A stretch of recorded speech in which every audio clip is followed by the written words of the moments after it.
Last जो point था वो हमने सीसीटीवी फुटेज के बारे में डिस्कस किया था। उससे अगला हमारा पॉइंट है bail stage and modern devices. It would be risky at bail stage. अब एक आदमी की बेल करवानी है और उन्होंने एक वीडियो जो बयान है वो उन्होंने अदालत में पेश कर दिया है। अब क्या पता वो फ़ोटोशॉप पे या उसको वीडियो के ज़रिए एडिट कर दिया गया हो, तो ये बहुत रिस्की हो जाता है। एक 302 का मुलज़म है, तो एक जो फिर जो कौंसल है वो एक वीडियो बयान जो है वो अदालत में पेश कर देते हैं, लेकिन हो सकता है वो एडिट किया गया हो, क्योंकि उसकी कोई इस तरह ख़ास पता नहीं है ना कि उसकी कंक्लूसिव है या नहीं है। क्योंकि जब एडिट हो जाता है तो उसमें काफ़ी चीज़ें ऐसी हो जाती हैं कि पता ही नहीं चलता कि ये ओरिजिनल है या फ़ेक है। तो बेल स्टेज पे बहुत ये रिस्की हो जाता है, फिर इसको बड़ा केयरफुली अदालत जो है वो हैंडल करती है। उससे नेक्स्ट पॉइंट हमारे पास आ जाता है mimicry and Photoshop.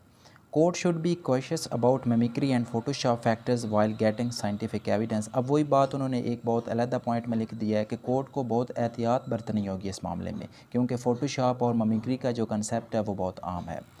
Press clippings, the authentic and uncontradicted news items published in newspaper by contemporaneous events can form basis for drawing inferences and can be accepted as material for forming opinion। अब अखबार के अंदर कोई news items अगर छपता है तो वो भी अदालत में एविडेंस के तौर पर पेश किया जा सकता है।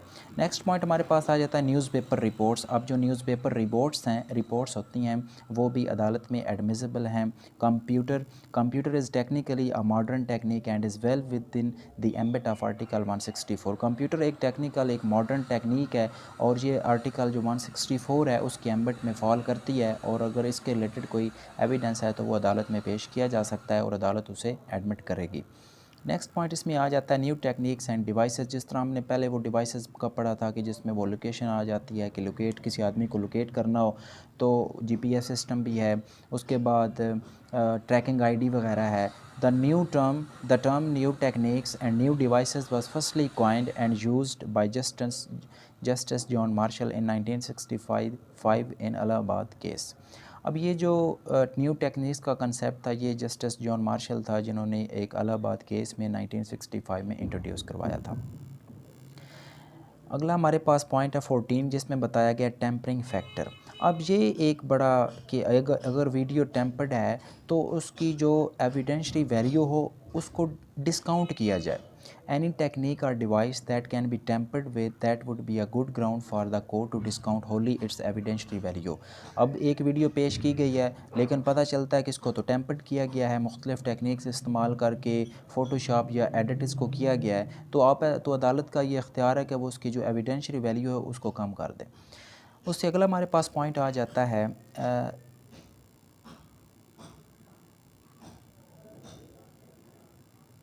Civil evidence act.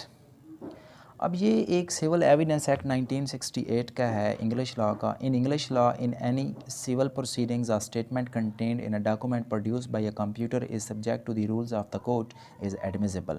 तो ये जो स्टेटमेंट प्रोसीडिंग की ये जो स्टेटमेंट थी जो डॉक्यूमेंट में ये पेश की गई तो ये भी एक एडमिसिबल है, इसको भी अदालत में पेश किया जा सकता है। और ये सिविल एविडेंस एक्ट का section 5 sub class 5 class C civil evidence act 1968 और ये एक यूके का जो एविडेंस एक्ट था उसके अंदर है। तो इसके रिलेटेड भी जो डॉक्यूमेंट्स हैं वो अदालत में पेश किए जा सकते हैं और वो एडमिसिबल हैं। उससे अगला हमारे पास पॉइंट आ जाता है रिकॉर्डेड एडमिशंस एंड कन्फेशंस। अब अगर देखा जाए जनरली तो किसी आदमी का कन्फेशन करना हो तो उसकी अगर वीडियो रिकॉर्ड की जाए और उसका प्रॉपर उसमें से आवाज़ आ रही हो तो ये एक बहुत ही अच्छा एविडेंस है, कंक्लूसिव एविडेंस है। लेकिन इशू तब बनता है जब हमारे पास ये होता है कि एक दफ़ा हमने अगर एक आदमी की वीडियो बना ली है तो बाद में वो ये भी क्लेम करते हैं कि ये तो मेरी आवाज़ ही नहीं है। आए रोज़ ये मीडिया पे ऐसे नहीं होता कि एक आदमी की अगर वीडियो लीक हो गई है तो वो कहता है ये मेरी आवाज़ ही नहीं है, ये प्रोपेगेंडा है मेरे ख़िलाफ़। तो मार यहाँ से पड़ती है। इस वजह से फिर अदालत को जो है वो बड़ा एहतियात से इन चीज़ों को हैंडल करना पड़ता है।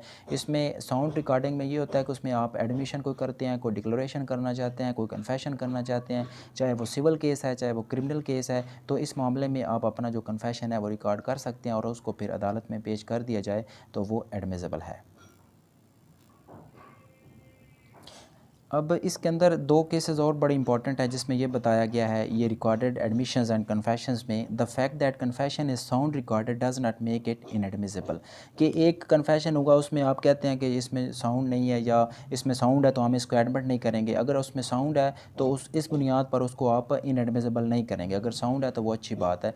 नेक्स्ट एक केस है जिसमें यूएस में उन्होंने बताया है कि sound recorded confession is of more value than written. वो कहते हैं कि जो साउंड रिकॉर्डर एक आदमी जो है वो कन्फेशन करना चाहता है और उसने अपनी वीडियो बनवा दिया, वो कहते हैं कि वो ज़्यादा इंपॉर्टेंट है बजाय इसके कि वो रिटर्न में दे, क्योंकि voluntariness of confession can better be judged. अब वो कहते हैं कि क्योंकि हमने कन्फेशन में वॉलंटेरीनेस जो है वो उसकी बहुत ज़्यादा इंपॉर्टेंट है, हमने उसको बहुत ज़्यादा वेटेज देनी होती है, तो हमने वॉलंटेरीनेस को बहुत ज़्यादा देखना होता है, जज करना होता है।